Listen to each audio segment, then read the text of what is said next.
What's going on, everyone? Welcome back to another FPL Seal video. So today I have the best team since the restart. You could of course skip to the end of the video and probably see the team, but this is a lot more fun. Let's stick together, guys. No, but if you want to skip, you can just skip. But I'm going to be going through each position, goalkeepers, defenders, midfielders and forwards, who have been the best point scoring players in FPL. I'm going to try and get through this quite, relatively fast, but we'll see how it goes. If you do enjoy today's video, please consider liking the video and subscribing to the channel to help us grow this community. But let's get into it. So for the best goalkeepers, Arrizabalaga is the best goalkeeper so far, 34 points. Nick Pope has 33, Raya has 30, Leno has 27, and De Gea as well. So the goalkeepers haven't been scoring the biggest points. I can just tell you, a little bit of a spoiler alert for the rest of the video.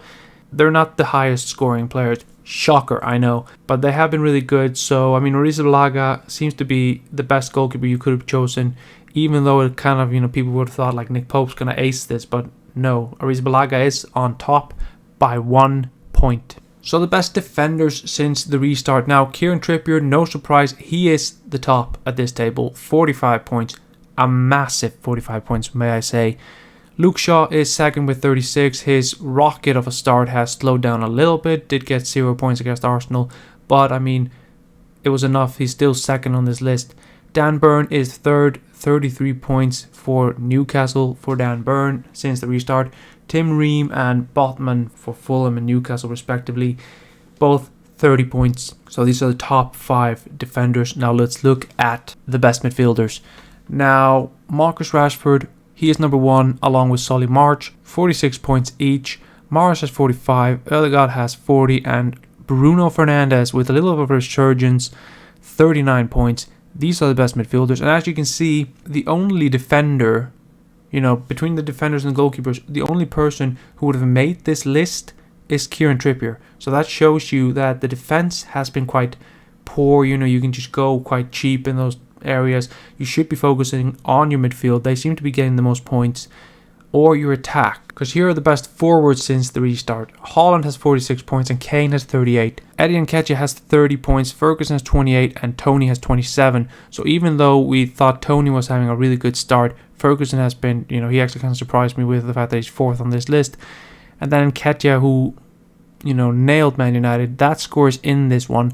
So Kane and Haaland still top this. So the two of them seem to be the forwards you should be going with. But Nketiah seems to be the player you should be looking at as your third striker. So here is the juicy part. Now, I've done the research and everything. 3-5-2 is the formation we should have played, and we should have got this exact team. Now, you would have been benching 99 points if you'd have had this team lined up exactly like this the whole time. This team only costs 100.5 million in FPL, so you could possibly, when I put this together, I had 1.7 left in the bank, so you could possibly have upgraded Ward or the defenders or whatever, but goalkeeper hokey cokey doesn't really work out. Just ask FPL Raptor and Let's Talk FPL and other people who went with Ederson and Kepa. Arrizabalaga is the player you should have gone with, and if you played this exact team that's on your screen right now the whole time, you would have had 448 points since the restart. That's about 89.6 points per game week. That is insane, and that is a really nice score, and that would have shot you through the rankings. And when you look at this team, Trippier and Burn, most of us have double Newcastle defense. Most of us have Arrizabalaga in goal. We have Luke Shaw. We're thinking about Brighton asset. It's going to be March or Mitoma. Then we have Martin Odegaard or an Arsenal asset. Some of us have Saka, some have Odegaard, some have Martinelli, some have Nketiah.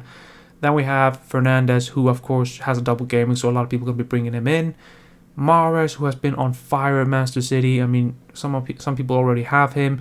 And then Marcus Rashford, who is the go-to midfielder right now for a lot of people. And then the double of Haaland and Kane. So basically, we're moving our money up to the front with the forward premiums, and then spreading it out, in midfield. And we're going a little bit cheap at the back, and that seems to be the way forward. These guys are in form. These teams are in form. This team would have gotten you so many points. So, even on the bench, it's such a strong bench. Any game week, you could have bench boosted, Nketiah, Botman, and Ream all play 90 minutes for their teams, and Ward, of course, sure, you could have upgraded him on the bench and then bench boosted in any game week, but hey, you can't have a perfect squad. This, although, is as close as you could have got to a perfect squad for the FPL restart. Now, that's going to do it for the video, guys. I hope you did enjoy it. I mean, I'm just trying to figure out any type of content, to keep you guys interested in the channel and interested in FPL while we're on this short break. Again, don't make any transfers until after the FA Cup games, after the League Cup games, after we have all this information about blanks and doubles that we should be getting in the next couple of weeks or days. Now, if you do enjoy this video, please consider liking it and subscribing to the channel to help us grow this community. It would mean a lot to me. I'm trying to reach 1,000 subscribers before the end of the season, and that would be massive if you could help me get there. That's going to be enough for me today, so thank you for watching. I'll see you next time. Goodbye.